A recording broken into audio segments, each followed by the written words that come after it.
அனைவருக்கும் வணக்கம். Ravikumar from Billwise Assurance. ஒரு வீட்டை குவாலிட்டியாகவும் மேக்ஸிமம் டிரான்ஸ்பரண்டாகவும் கட்டுற முயற்சி தான் இந்த பில்வைஸ் அஷூரன்ஸ். இந்த முயற்சி உங்களுக்கு பிடித்திருந்ததுன்னா லைக் பண்ணுங்க அண்ட் சப்ஸ்கிரைப் பண்ணுங்க. ஸோ தட் நாங்கள் போஸ்ட் பண்ணுற எல்லா வீடியோஸும் உங்களுக்கு ஈஸியாக ரீச் ஆகும். ஃபர்ஸ்ட் வீடியோவில் நம்ம ரூஃப் கான்கிரீட் எப்படி மேக் பண்ணோம் அப்படிங்கிறது கிளியராக இருக்கும். இந்த வீடியோவில் பார்த்தீங்க அப்படின்னா ரூஃப் கான்கிரீட் மேக் பண்ணதுக்கப்புறம் அதோட அவுட்புட் எப்படி வந்திருக்குங்கிறத பார்த்துக்கலாம். அதாவது ரூஃப் கான்கிரீட் மேக் பண்ணதுக்கப்புறம் ஷீட்டெல்லாம் ரிமூவ் பண்ணிட்டோம். ஸோ ஒரு ஷீட்டெல்லாம் ரிமூவ் பண்ணதுக்கப்புறம் நம்ம கீழேருந்து பார்க்கும்போது கான்கிரீட் எவ்வளோ நீட்டாக வந்துருக்குங்கிறத பார்த்துக்கலாம். ஹனிகோம் இல்லாமல் வந்திருக்கு அப்படிங்கிறத பார்த்துக்கலாம். ஆஸ் வெல் அஸ் சைடில் பலகையெல்லாம் ரிமூவ் பண்ணதுக்கப்புறம் அதோட அவுட்புட் எப்படி வந்திருக்குங்கிறது பார்த்துக்கலாம். ஏன்னா நம்ம எல்லா இதுலேயும் பார்த்தீங்கன்னா நம்ம பீம் வந்து போட்டிருக்கோம். ஸோ அந்த பீம் போட்டதுக்கு வந்து பார்த்தீங்கன்னா நம்ம சைடில் பலகை அடிச்சிருப்போம்.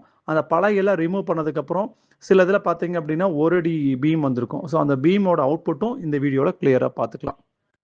எல்லாமே பார்த்தீங்கன்னா ரொம்ப நீட்டாக வந்திருக்கு. எங்கேயுமே ஹனிகோம் இல்லாமல் ரொம்ப கிளியராக வந்திருக்கு. இந்த வீடியோவில் நீங்கள் அதை ஃபுல்லாக பார்த்துக்கலாம். மீண்டும் அடுத்த வீடியோவில் சந்திப்போம்.